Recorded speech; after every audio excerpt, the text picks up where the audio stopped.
Scuba diving may seem complicated and pose a lot of questions to you, but there are some tools available that help take the guesswork out of it and make it just a little bit easier for you. What are they? Let's dive in and find out. Divers have a lot on their plate with planning their dives, setting up the gear, getting organized, navigating to the site, but most importantly, being safe in the water. But wouldn't it be easier if there were some tools on your phone to help you out? You know, your phone, that small little rectangular device that's welded to your hand. Well, good news, there is, and I'm going to give them to you. But be sure to stick around the end for a bonus resource. Assuming you already have a couple of apps, what you need to do is create a dive folder on your app and name it Dive Apps. If not, download them as we go, and I'll show you how to right now. Also, down in the descriptions are linked instructions for iPhone and Android. So let's dive into my iPhone. Here on the home page, you can see the Dive Apps folder. And as we open it, you'll see all of the apps here. Number 1, Agency Apps. The first app you should download should be your agency's app. Now, most divers will have certifications from multiple agencies, and I do too. But here at the top, I teach SDI material, so that is the one up front. You want this for a couple of different reasons, but the main one is for digital certifications. Eventually, those hard C cards that we get and keep in our wallets will be gone. There's just no other way around it. The industry is moving towards digital certifications, and rightfully so. The printers themselves are expensive, and given the advances in technology, it's just a waste of money. Also, a lot of plastic ends up in the ocean, so the less we consume, the better. Number 2, Dive Computer app. A good number of the major dive computer manufacturers now have applications that allow users to sync their computer logs with the app for digital logs and to provide stats. Now, this is convenient for the diver and the instructor or operator. Whenever a student comes to me for a specialty course, a guided dive, or a trip like our 2025 trip to Roatan, which will be amazing, linked down in the description, I ask them to send me their logs to confirm that they have been diving recently. Some professionals are still hesitant to accept digital logs. I'm not sure why. There's this idea that these logs may not be true, but a physical logbook can be forged. All that someone has to do is fill out false information. So I don't really get the argument. For myself, you can see that I have the Shearwater app. I have a couple of different appendixes and I can sync multiple dive computers. This particular app is really easy to use, and like I mentioned before, it's just really convenient. Tide Times app. This app is a great resource for tracking the different tides in a particular region. Now, why should you use this app? Well, if you're planning on doing a shore dive, then you'll probably want to know when's the best time to get in the water. You probably don't want to be fighting against a high tide that's only going to push you back. I mean, you can, but it can be exhausting. So let's take the world famous Blue Heron Bridge for example. The best time to dive this is at slack tide, which is an hour and a half to an hour before high tide. The water is calm, it's easy to get out to the site. All you have to do is open the app, select the location you want, and it will display what times each different tide will occur. Number 4, Navionics app. Now this next app is called Navionics. This app is really great for marking locations out at sea that are dive sites you either frequently visit or would like to in the future. You can pin different locations and get the coordinates, and it also shows you boating directions to take. Now, this is a subscription-based service, so if you've got your own boat or are going out with a buddy on theirs, then this is definitely one to consider getting. If you're going out with a professional service, then odds are they probably already have all this and a bunch of other coordinates saved in their system. Number 5, your local fish or wildlife department app. Now obviously, since I'm in Florida, I have the FWC app, which has a digital copy of my fishing license. I often go spearfishing, crabbing, and lobster diving, so this one app is a central location to show my license when requested, to check regulations, and to make sure I'm in compliance with state and local laws. Now, I can't stress this enough. The last person you want on your ass is a game warden. They have the authority to confiscate, arrest, and write large citations that other law enforcement agencies don't possess.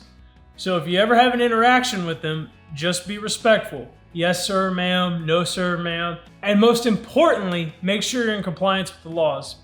If you're not sure if an animal meets size limits, then just pass on it. But if you do find yourself in a precarious situation, then politeness and respect can go a long way and keep a bad day from getting worse. Number 6, Shark Tracker. Now this next app, I've got to admit, is my absolute favorite.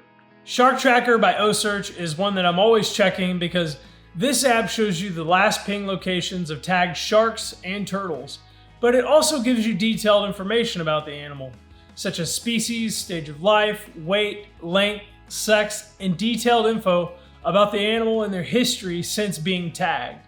There's even videos under each animal's profile with information on the process of how they were tagged. If you see an animal that you like, then you can add it to your favorites list and track them and their travels. This is one of the organizations that I frequently support and donate to because the study and the preservation of these animals is something that I hold dear to my heart. And I want to see them survive and flourish, and I want to learn more about them. So I think it's fascinating, and I believe that you will too.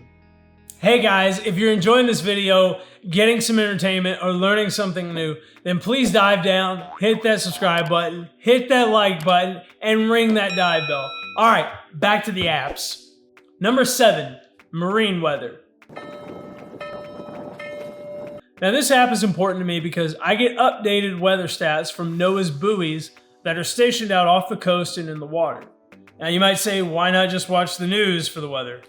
And well, have you watched the news? It's almost always about doom and gloom about how our country is being destroyed by this person or that person, filled with stories designed to scare you away from doing anything, such as going to the beach because of shark attacks, and all this other garbage that I really don't want to hear. I keep up on current events by reading articles from multiple outlets in my free time when I want to. But 24/7, it's the diving channel up in my head. So with this, I get instant weather reports with no junk packed in.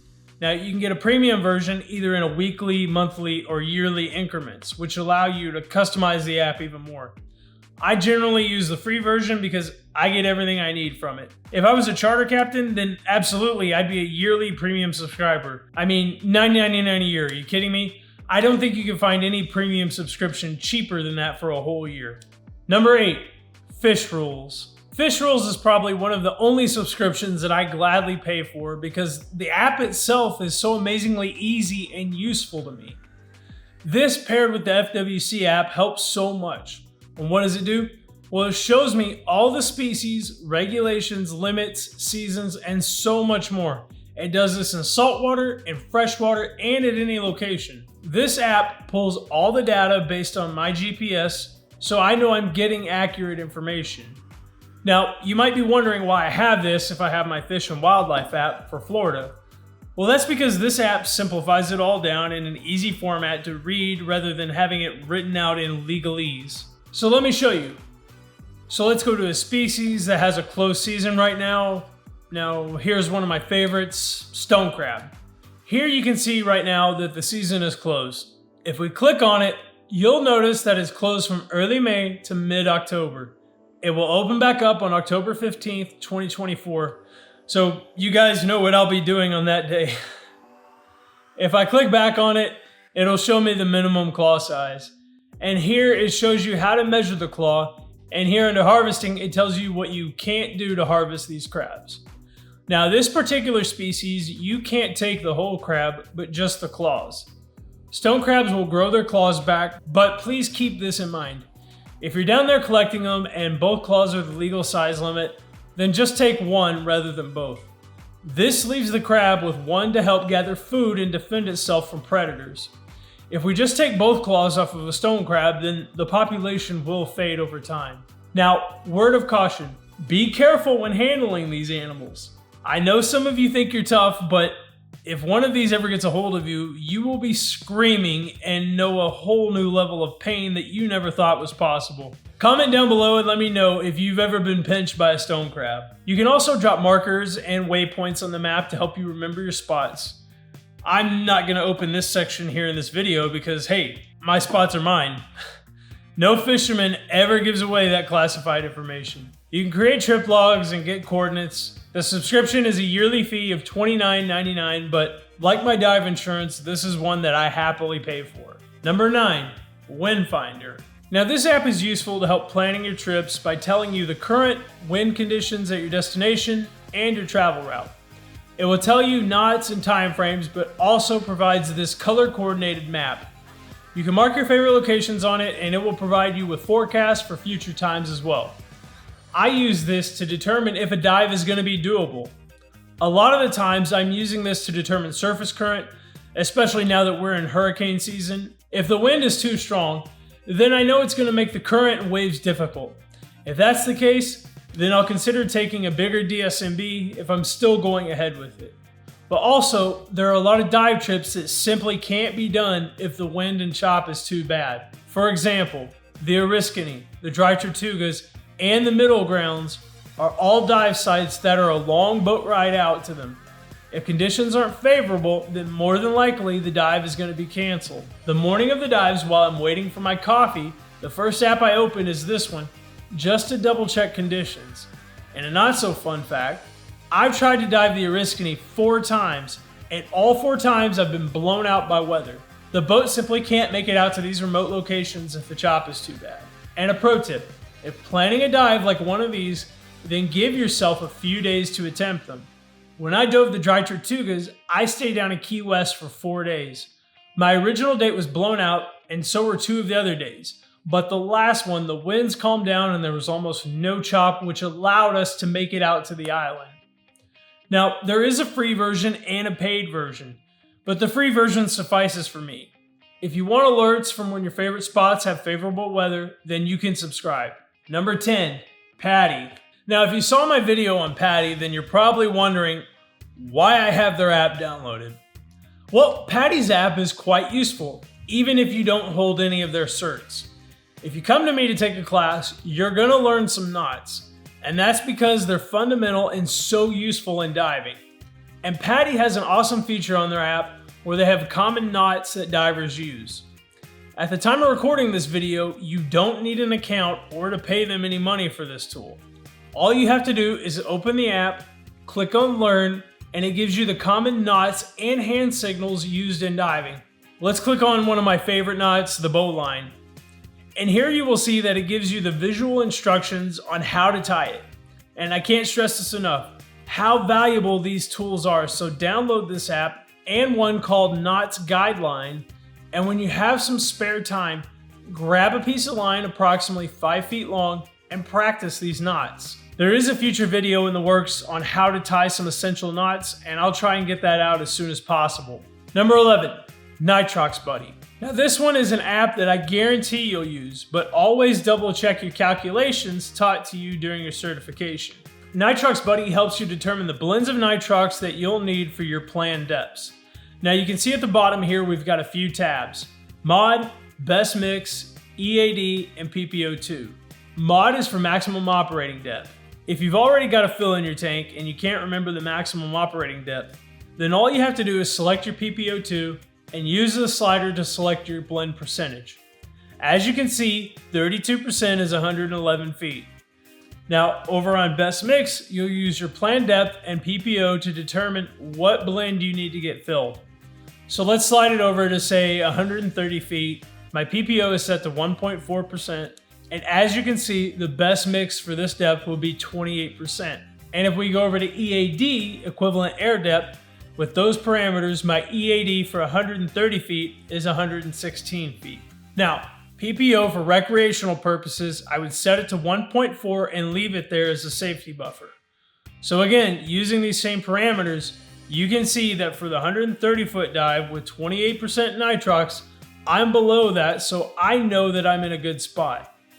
Now, before you start using the app, open up the settings and make sure the units of measurement are correct.